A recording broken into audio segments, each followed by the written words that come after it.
চাঁদপুরের মতলব উত্তরে সড়কের পাশ থেকে ২৫ বছর বয়সী শাকিলা আক্তার নামের এক যুবতীর মরদেহ উদ্ধার করেছে পুলিশ।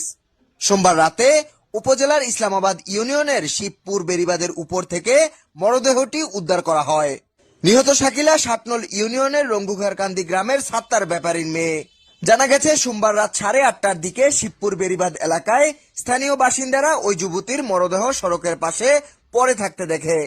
খবর পেয়ে পুলিশ ঘটনাস্থলে গিয়ে মরদেহ উদ্ধার করে। পরে পুলিশ ওই নারীর পরিচয় শনাক্ত করে পরিবারকে খবর দেয়।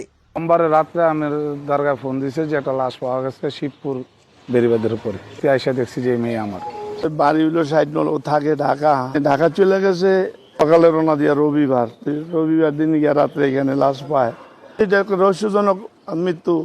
সঠিক তদন্ত করলে এটা অবশ্যই বিচার হওয়ার দরকার। স্বজনরা জানায়, নিহত শাকিলা নারায়ণগঞ্জের মাতুয়াইলের একটি হাসপাতালে নার্সিং এ কর্মরত ছিল। এর আগে সেঙ্গারচরের পালস এইডেও কর্মরত ছিল ওই যুবতী।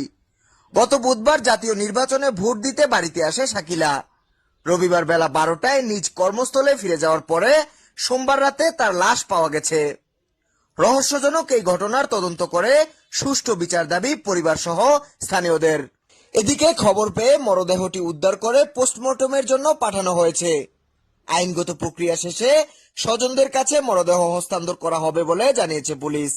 গত 16/2/2026 রাত 8 ঘটিকার সময় প্রায় বাংলাদেশ জাতীয় জরুরি সেবা ত্রিপল লাইনের মাধ্যমে সংবাদ পাই যে টু মতলব উত্তর ব্রিজগামী বেড়িবাঁধের উপর শিবপুর এলাকায় একটা অজ্ঞাত মহিলার লাশ পড়ে আছে রাস্তার উপর বেড়িবাঁধের উপরে।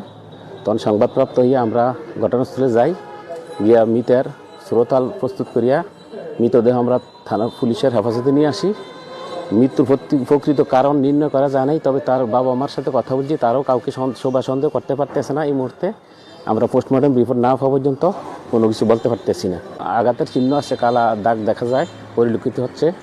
তো এটা কিসের দাগ আমরা সঠিক বলতে পারতেছি না। পোস্টমর্টম রিপোর্টের পরে আমরা সঠিক কারণ নির্ণয় করতে পারবো।